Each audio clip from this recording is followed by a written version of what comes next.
good morning, good afternoon, and good evening to all our listeners here. I'm once again back, as promised, with Federico from Trengo as part of our Trengo series. Hi, Federico. Hey Amit, how are you? I'm doing good. How are you keeping? All good, thanks. And happy to be here again with you. Perfect, perfect. It seems that you've been having some good weather there as well as I have been having too. So it kind of shows when we're on the screen and smiling all the time, like we've had a good weekend. Absolutely. Sun is shining in the Netherlands finally. So of course, as soon as you see a little bit of sun as a perfect Dutch, I also took my bike and enjoyed the nice weather here. That's perfect. I mean, who wouldn't want to spend a good weekend like that out in the sun? Absolutely. Just to continue, just for our listeners as well to continue, I think in the last series or the last episode that we had in this series, we were discussing about how to make your customer service really efficient in different multiple channels. And I think that's the conversation that we are going to continue here, how to be more efficient with multiple channels for customer service. Yes, and I think that one of the important things we mentioned last time was that how to respect and manage customer expectations, how to use SLAs, but there's definitely a lot more that we can cover. I know that's the reason why we got you here for 2 episodes rather than just the one, because there's too much to cover in that. Just to let you know as well, and I'm quite happy to say that we've had some very good interaction for the last episode that we had. So we hope to continue the interaction from our viewers for this one as well. Okay, so I think the topic here for today was going to be workflows, isn't it? Yes, because I mean, expectations again are really important with your customers, but what happens after that, right? So as soon as you're managing in a proper way the expectation with your customers, what do you do afterwards? How do you communicate with them? Are you still efficient while communicating? How do you respect and satisfy the inquiries that you receive, not just on time, but again also with quality? But it's not all about communication. It's also about setting up your ecosystem, so your tool ecosystem, in a way in which you're going to be naturally more efficient. Now, there's a lot of people, or a lot of listeners will be listening to this, and they'll say, okay, we throw in a word here, and we say this is, for them, it's jargon, when we call a workflow. I'm sure they've come across workflows in other parts of the business, or they've heard something, or they've worked through it. How would you define what is a workflow? So, Hmm. what is it that someone who listens to a workflow says, oh, that is actually a workflow? How can they recognize a workflow? I think that all has to do with the way you analyze conversations. So the way I usually try to understand what kind of workflow we can potentially improve is by simply looking at certain conversations and trying to understand from the first moment the message, that chat, that WhatsApp arrived into the inbox Mhm. till the moment that conversation was closed. And then I try to ask myself, okay, could we have been faster? Maybe there were too many touch points with this conversation, or this is actually a question that I already saw 22 times in the last month. Why are we still taking so much time to respond to it? These are just common examples. Okay, so first of all, what are the advantages of actually having a workflow? What is the advantage of that? It's mainly that you can be faster and you can be more efficient. But this is like the sort of easy to say thing. For me, it's basically that you can predict Mhm. specific situations that can happen in the future. And also that if you want to distribute the quality of the conversations that they're receiving towards certain channels by applying workflow, you can achieve that. If you want to have a higher CSAT by using specific workflows, you can achieve that. If you want to have a better first response time in a specific channel, you can achieve that. I am understanding what you're saying there, and it's sort of getting into what you're trying to say there.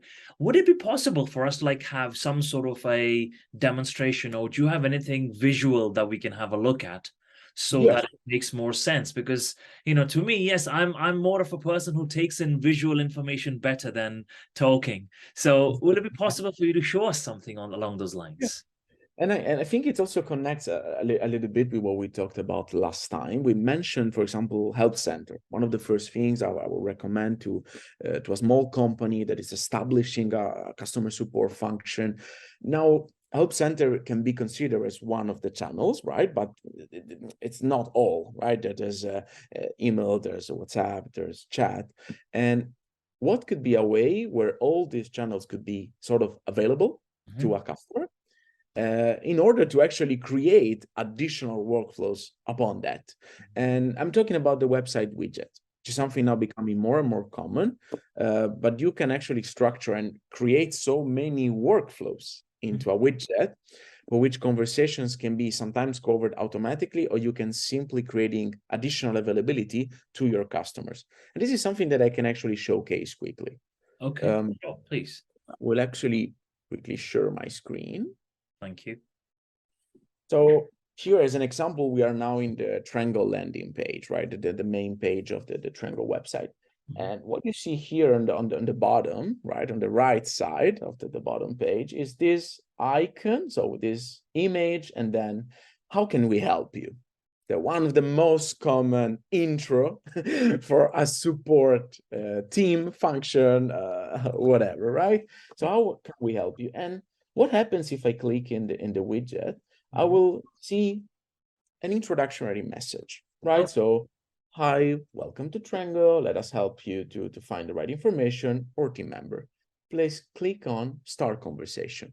If I click on Start Conversation, I will start an interaction with what we call Flowbot, which is a sort of chatbot, right? It's mostly common as a chatbot.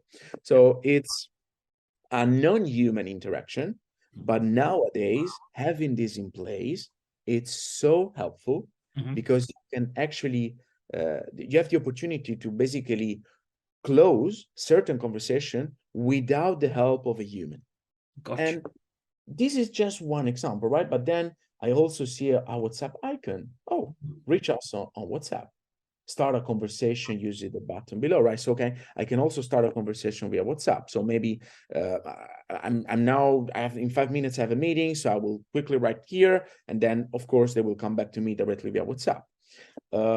I can actually also submit a form. So there's also this message icon where I can put the name, the email, the message, and then it will be sent.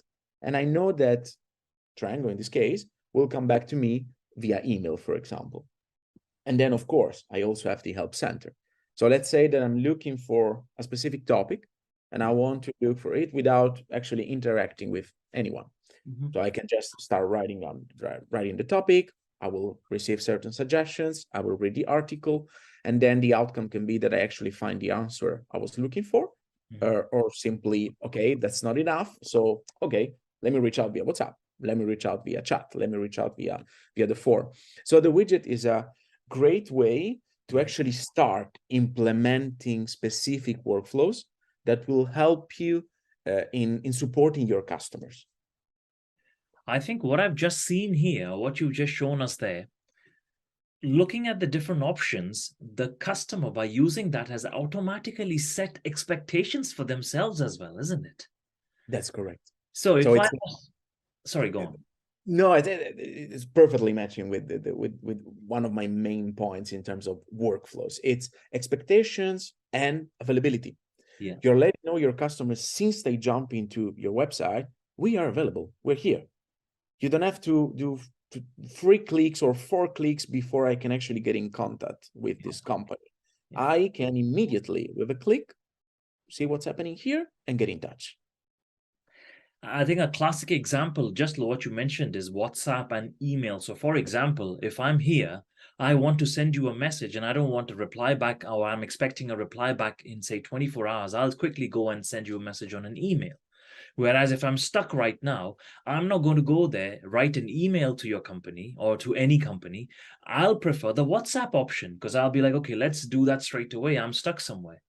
Alternatively, If I don't want to speak to anybody, I'm like, okay, I'm just exploring this. Let me try it out myself. Then that gives me the help center there, which I can go and explore it by myself. So as a customer, when I'm going through these channels, I've not interacted with a single human, but I've set my own expectations for a response by looking at the different channels which are available there with the workflow there.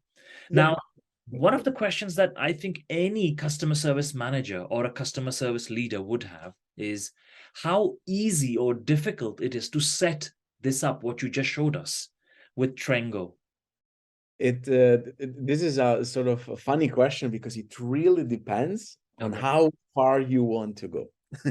So there are a lot of workflows that you can apply into a website widget in this case. The first thing I showed you before was the flowbot, that's how we call it, which is a way in which you can educate a robot, let's say like this, a bot, and that bot will be able to do certain actions that will help you in closing conversations without necessarily interacting with a human. There are simple ways with which you can set up a flowbot. We have specific templates that you can use and a lot of recommendations that you can apply in Trengo. So, for example, you want to already collect certain information of your customers before they can actually interact with a human. Yes. That's something which is now super common, and it's one of the most powerful workflows. Why? Let me give you a concrete example. One of our customers, it's called MKC Moto, and they sell moto equipment. Now, they receive a lot of orders day after day. And what if every customer, the only way to reach out to this company will be via email, by saying, hey, I want to know where is my order. Hey, I want to know this information. Do you have any discount regarding this? What they thought is, why don't we try to automate part of this? By automating it, we're basically avoiding a lot of touch points. Correct. So we can be faster. So a customer is interacting with the widget, with the flowbot, and in the flowbot, they already get the question, what is your name? What is your order number? Based on that, they are connected to their backend. So by connecting to their backend, they can automatically recognize who's this customer, what they're asking for, and some of the questions can be already covered. So their biggest benefit by using this specific workflow was, for example, they had an average of 4 touch points for each interaction. So that means message received, message sent, message received, message sent for 4 times. They reduced it to an average of 1. So it's sort of an increase of 75% productivity by reducing 75% the amount of interactions with your customer. No, I completely, that particular example makes sense for so many businesses and so many organizations whereby you have, what I'm thinking about is a repetitive process. It is something that's repeated over and over again. And why would you want to have a human resource to do that when they can do something? And I can't imagine what the agent would feel like as well. I mean, putting myself in this position here, if I'm always answering the same question over and over and over again on a daily basis, I mean, I don't know how productive will I feel, or what would be the feeling that I will get, rather than, having to speak with customers when they actually need that human intelligence or the intellectual capacity of a human agent, rather than just being there as a robot and typing answers there. So, especially for companies that have really repetitive interactions with the customers, and more or less they are frequent but are more or less the same. Using workflows and automating is the key. It's now becoming in the new era of AI. yeah. It is one of the most common things now. And again, it's not that difficult to set up, but it also depends how far you want to go. I think you touched up on a good point here. You mentioned AI, and this is again a same question, or a lot of discussions happening around customer service and AI, whereby there is a lot of fear that with AI we will replace all the human agents. But in this example, you can see that AI is actually assisting the human agent. AI is weeding out all those questions which are repetitive in nature, for which you don't actually need an intelligent human being to answer those? Why not employ that intelligence in resolving a better problem, something that will actually matter? Or, would you rather have an agent being busy answering these repetitive questions, Exactly, because then actually the agencies themselves would feel more empowered to grow in their position, because they're not just solving the 50 most common questions that they're getting every single day, but they're maybe getting involved in 10, not 50, but 10, but that 10 are more technically complex, or are questions for which you need to do more research, for which you need to involve additional teams. So especially nowadays, it's not, oh, I'm afraid of AI because maybe I can actually lose my productivity. You're actually increasing productivity and then gaining the time that you're saving to use it in other things that can be still useful for the business. So it's efficiency, and time is key. So in this case, us as a company, most of our customers are using the Flowbot, which I mentioned before, because literally gives you the possibility to it's not a matter of just saving money. It's really a matter of being more efficient. I have got a question for you, right? And this is coming from personal experience. There are sometimes some chatbots or some flowbots or some companies that you go, I'm not going to name any, right? But you go onto their website and you go speak to the chatbot and you get frustrated. There is a lot of frustration there because, number one, your questions are not being answered. Or secondly, you fall into this loop whereby you answer the same question and they ask you the same, you answer it in a certain way and they keep asking you the same question. So my question to you is, when someone who's starting out using this technology, so someone jumps onto Trengo and tries to use this widget or wants to use this widget, what advice do you have for them so that they don't design their flowbot or chatbot in that way? It's this is a great point, because I also personally experienced a lot of time interacting with a chatbot, and I was feeling, hey, I'm actually losing time. That's the downside of not using technology in an appropriate way. And whenever you're starting use technology in a way such as using a Flowbot, for example, there are two ways. Either you're really a technical expert, but you always need to start testing. Okay. Test and then try to understand, okay, but what happens if this other event is occurring during a conversation? It could become a back and forth without no sense. All right. That means already that in my technology that I'm implementing, there is a limit. What is the best way to avoid that customers get frustrated while interacting with a bot? Again, providing availability. So if I'm interacting with a bot, but I'm not finding the answer that I want, so it means that the bot is not able to satisfy me, I need to be able to have a second option. And that's why in a widget, I can, yes, interact with a bot. The bot is not helping me as I really want. First of all, there should always be one of the most common workflows in bot is, do you still need to speak with an agent? Oh, okay. Because if that, and that is the faster way, right? And as a customer, I will feel, okay, I got them an opportunity, it didn't work, I'm going to speak with an agent. Now I'm going to do that. Or simply, there should always be an alternative. Okay. That's the conversation is over. There should be one of the other most common workflows is there is a closing sentence, which would say, if you're not satisfied with our answer, or you want to know more, please reach out to us via email address or click here in order to get to another channel, right? So this is again a good mix of how to manage expectation, how to be efficient, and how to show availability to your customers. Okay. No, thank you. That makes sense, because yes, you do want to try it out first, and also keep in mind that technology does have its limitations. So please don't leave everything to technology and come and say, hey, it's not working because it's the technology. There's always the human that's designing the way it's supposed to design. So test it out. Yes, and especially don't underestimate how complex technology could become the more you want to go far, as I said before. So that's also the reason why with a lot of our customers, we have a customer success team, and customer success managers are available to provide expertise and help them, guide them in order to understand maybe more complicated workflows. And these will help them to go as far as they want. But there are always limitations. They also need to be patient.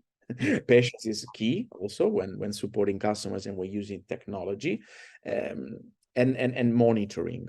One other thing that for me is important in order to understand, is your workflow successful? Yes, you can say yes because it looks it's working, but how is reflecting your overall KPIs? How is reflecting the overall metrics that you're looking into? And I can name you another example that proves how patient is key.